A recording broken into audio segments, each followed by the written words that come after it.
We continue to monitor developments out of Florida this morning after Hurricane Milton made landfall last night as a powerful Category 3 storm.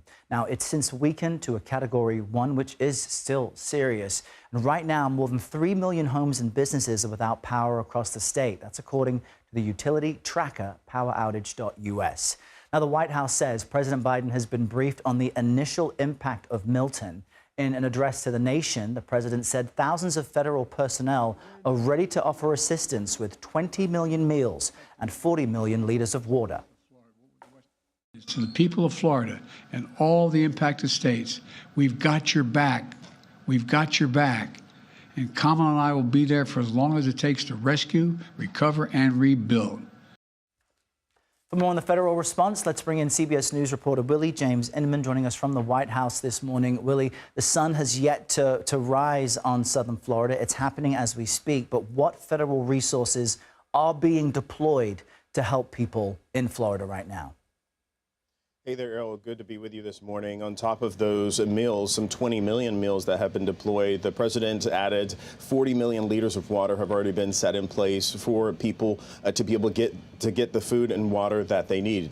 In addition to that, the president also says that he authorized the Pentagon to move disaster and recovery vehicles into place so they can respond once it's daylight there. Once the storm passes over Florida, they'll be able to respond and help with search and rescue efforts. Remember, the president also authorized the Pentagon to deploy thousands of active duty personnel to respond to Hurricane Helene in North Carolina. That is something that the president could potentially do in this situation to respond to the disaster there in Florida. He did also talk to local officials, including Governor Ron DeSantis, giving the governor and others his personal number here at the White House so they could call and speak to him directly to see and get whatever they need in terms of that assistance. Now, the president has already approved that disaster declaration. That means that funds and things that the state of Florida needs are already going to that state. They'll go to that state once those recovery efforts start as well, Errol. So the federal government responding to this and getting things in position ahead of Hurricane Milton's landfall. Clear and accurate information is crucial to people in Florida right now as they wake up and figure out what to do next. I know the president addressed misinformation around this storm. What claims was he trying to shoot down?